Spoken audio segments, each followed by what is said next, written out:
This bipartisan plan that Lisa was reporting on is not supported by all. There is one key voice of dissent, and that's from Senator Bernie Sanders of Vermont. He wants to see money going directly into the pockets of Americans, and he joins me now.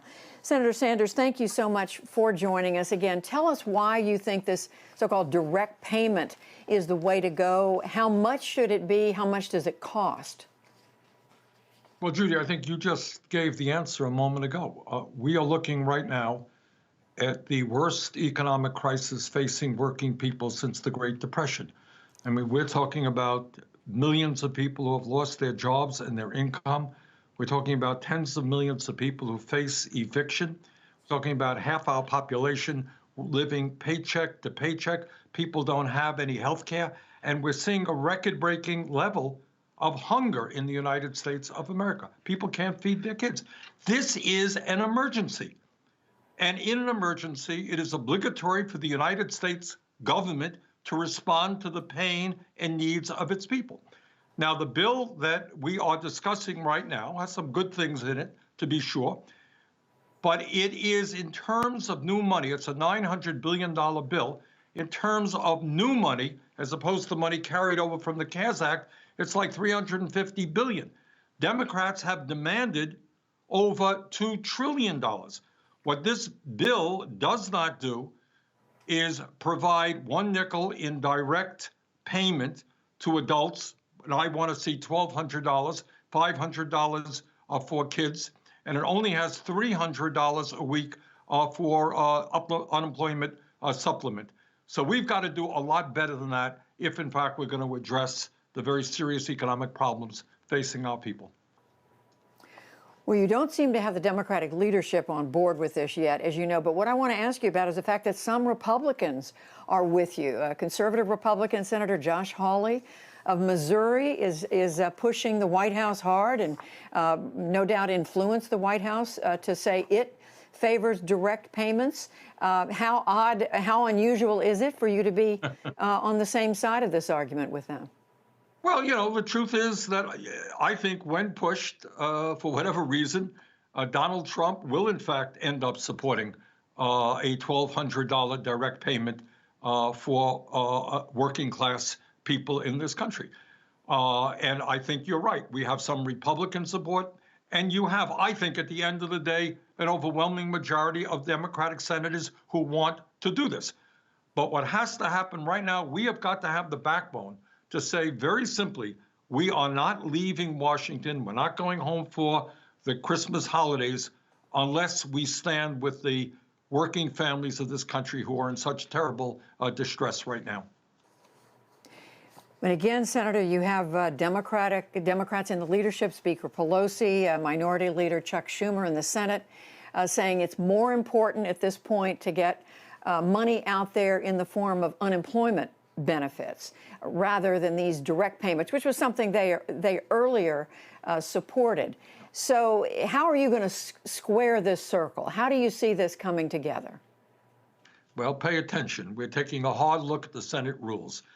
I think, I didn't see the results of your poll, but my guess is if you ask the American people whether or not at this terrible moment in terms of our economy, whether the United States government should be providing direct assistance, as we did a number of months ago in the CARES Act. I think there would be overwhelming support for that, and I think that is what we have got to do.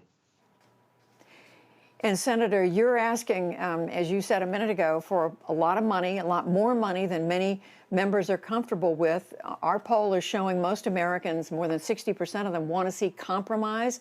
Are you prepared to settle for something smaller just to get something passed? Well, Judy, as you may recall, it wasn't so many months ago where Mr. Mnuchin, representing the president, was willing to go to $1.8 trillion. And right now, we are at $900 billion and really about $350 billion in new money. So there's been already a huge, not only a compromise, I think major concessions on the part of the Democrats. And all I am asking for is another $300 to $400 billion to make sure that every working class adult in this country gets a check of $1,200, kids $500 in the midst of this terrible economic crisis. Well, there's no doubt this has looked a lot like a roller coaster over the last many months, Senator, since the House passed legislation back in May. But one other argument I want to raise with you quickly against direct payments is those saying that what they do is they end up helping people who may not all need help, that the most direct way to get it to the people who need money the most is to go with unemployment benefit for people who are out of work. Judy, it's not either or, it is both. And one of the problems of the president's proposal the other day, they did away with virtually all supplementary aid for unemployment. That is outrageous. You got millions and millions of people today who are unemployed. They have no income. We cannot turn our back on them.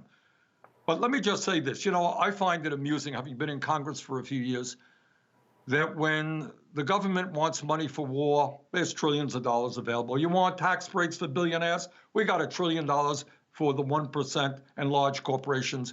You want corporate welfare for the fossil fuel industry? We got hundreds of billions a year. But when it comes to making sure that the children in this country don't go hungry, suddenly everybody is very worried about money.